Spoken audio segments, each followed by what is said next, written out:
Nah, ini penting juga. Saya akan menjaga lidah saya dan hanya mengucapkan kata-kata cinta dan peneguhan. Ya, ini penting banget ya. Karena di bulan Ramadan itu nanti kita sedang puasa.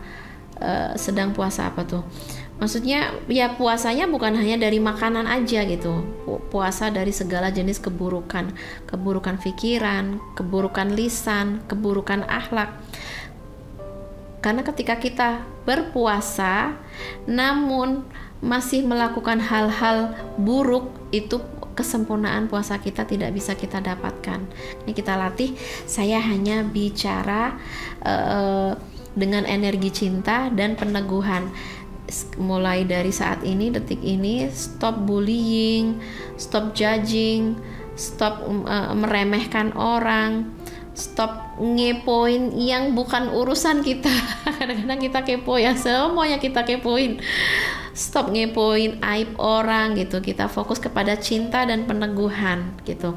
Kita nggak mudah nyalahin orang, nggak mudah amarah gitu. Kita latih semuanya dari bulan Sya'ban ini, karena memang ini sudah waktunya nyiram ya energi untuk menyuburkan jiwa kita. Ini harus kita tambah lagi sampai di bulan Ramadan kita akan mendapatkan hasil yang bagus gitu.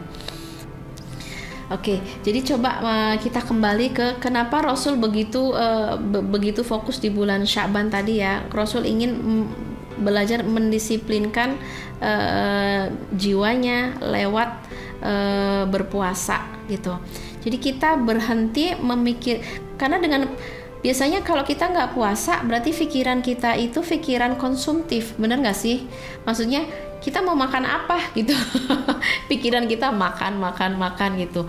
Kita bergeser dari pikiran makan menuju toh makan itu nggak melulu makanan fisik gitu. Makanya setiap hari di pagi hari itu aku berusaha punya mindset sarapan aku bukan gorengan, sarapan aku bukan kopi, sarapan aku bukan nasi, tapi ketika aku di atas sejadah dan mengucapkan subhanallah, itu sarapan aku. Itu harus kita latih ya. Kita melatih bahwa zikir kita, kalimah thayyibah yang terucap dari pikiran kita, dari lisan kita, itu menjadi nutrisi baik untuk jiwa dan raga sekaligus. Jadi aku latih diriku, aku jam berapa misalnya, jam sekian ya aku mau sarapan, dan sarapannya bukan kopi, bukan nasi, sarapannya adalah subhanallah. Dan ini aku buktiin dan aku ngerasa kenyang gitu. Aku bisa menahan rasa lapar sampai jam 1 siang atau bahkan bisa lebih gitu ya misalnya, untuk melatih kalau misalnya nggak lagi pas puasa. Jadi atau kalau ketika puasa dan perut kerucuk gitu kan, di dalam pikiranku aku bilang, oh ini bukan lapar gitu atau aku akan memberi makan. Baiklah wahai perut, kamu lapar, aku akan memberimu makanan. Wahai jiwa, kamu sedang lapar, aku akan memberimu makanan. Subhanallah, mengenyangkanku. Alhamdulillah, membuat aku cukup. Allahu Akbar, dan tubuhku berenergi lagi. La haula wala quwata illa billah, pikiranku bercahaya. Hasbunallah wa ni'mal wakil. Aku berada di energi tertinggi, padahal aku belum sarapan. Dan itu bisa kita latih ya. Kita bisa berada di energi tertinggi dengan hanya berzikir gitu. Dan bahkan Rasulullah SAW tuh kayak ngajarin gitu ya, jika kamu berpuasa iddahin gitu.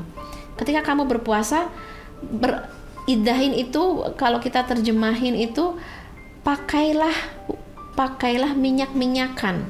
Artinya apa? Ketika kita berpuasa, kita harus menampakkan diri kita dalam kondisi maksimal. Kita disuruh dandan, kita disuruh tampak segar, kita disuruh pakai oil di rambut, pakai oil di kulit biar bersinar gitu. Jadi ketika kita menghamba kepada Tuhan, kita tidak menampakkan kesengsaraan. Ini juga salah satu bentuk ibadah. Jangan sampai, kenapa kamu lemas puasa, itu bibirnya pucet banget gitu. Iya, puasa, gitu. Jadi kayak kita ketika melakukan pengorbanan, kita jadi korban gitu. Itu kayak nggak boleh ya dalam Islam. Kalau kamu melakukan pengorbanan untuk Tuhan kamu, justru kamu harus tampak berseri. Nggak boleh menampakkan kamu kurus kering, kamu menderita, kamu lapar. Meskipun kenyataannya memang lapar, tapi harus kita tutupi gitu. Dan itu ada hadisnya ya, kita disuruh yaddahin. Sebaiknya ketika orang berpuasa itu yaddahin itu memakai minyak. Artinya apa? Ketika kita berpuasa justru kita harus menampakkan bahwa diri kita itu bersukacita meskipun kita lapar, kita bahagia, bersinar meskipun kita membutuhkan makanan gitu. Jadi tidak menampakkan kesengsaraan atas nama Tuhan. Itu sih intinya. Aku disuruh berkorban sama Allah, akhirnya aku jadi korban. Itu nggak boleh. Nggak. I'm happy, I'm shiny, gitu-gitu deh. Itu yang disukai oleh Allah. Jadi makanya tadi aku bilang ada ibadah bagus yang dilakukan orang karena dia lakukan fi sa'atil ghaflah, di saat ghaflah, di saat lalai. Dan ada juga ibadah sir. Nah ini termasuk ibadah sir gitu. Orang nggak pernah tahu kalau kita ternyata selama ini puasa. Kenapa? Kok dia energinya bagus banget, kok dia seger banget, nggak ada ciri-ciri orang puasanya gitu.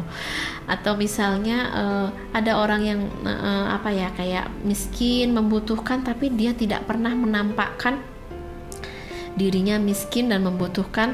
Orang ngelihat, aku pikir dia itu kaya gitu, aku pikir dia itu nggak butuh, ternyata dia butuh gitu. Ini juga salah satu energi yang bisa kita pelajari lewat habit Rasul ya ketika beliau berpuasa.